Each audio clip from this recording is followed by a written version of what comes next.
కేవలం Andhra Pradesh deputy chief minister Pawan Kalyan గారిని చూసే కూటమిలోని అన్ని పార్టీలకు కూడా ప్రజలు ఓట్లు వేసి గెలిపించుకున్న విషయం తెలిసిందే.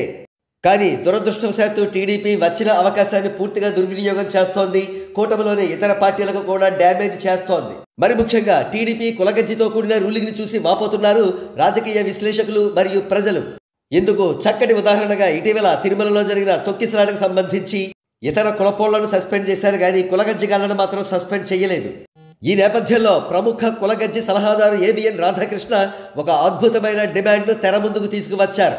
ఆ డిమాండ్ మరేదో కాదు, నారా లోకేష్ గారిని డిప్యూటీ సీఎం చేయడం.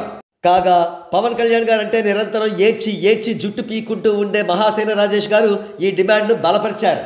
ఏబిఎన్ ఆర్కే గాని మహాసేన రాజేష్ గాని ఏ ఉద్దేశంతో ఈ డిమాండ్ను ముందుకు తీసుకువచ్చారో తెలియదు కానీ ఇది చాలా అద్భుతమైన డిమాండ్, అపూర్వమైన డిమాండ్, ఎంతో సముచితమైన డిమాండ్ కూడా. దీపం ఉండగానే ఇల్లు చక్కబెట్టుకోవాలనే అద్భుతమైన సామెతను మన పూర్వీకులు ఏనాడో చెప్పారు. ఆ సామెతను నారా లోకేష్ గారు నిజం చేయాలనుకోవడం తప్ప తప్ప తప్ప కానే కాదు. టీడీపీ చేస్తోన్న కులగజ్జితో కూడిన అడ్మినిస్ట్రేషన్కు ఇప్పటికే ప్రజల్లో యాంటీ ఇన్కంబెన్సీ వచ్చింది అనేది సెఫాలజిస్టుల టాక్. పవన్ కళ్యాణ్ గారు ఈ యాంటీ ఇన్కంబెన్సీ అనే గుదిబండను నెత్తిన పెట్టుకుని మోస్తూ కూర్చోలేరు. కాబట్టి ఆయన కూటమి నుండి బయటకు రావడం ఖాయం. 2029 జనరల్ ఎలక్షన్స్లో టీడీపీ ఓడిపోవడం కూడా అంతే ఖాయం. అందుకే దీపం ఉండగానే ఇల్లు చక్కబెట్టుకోవాలి.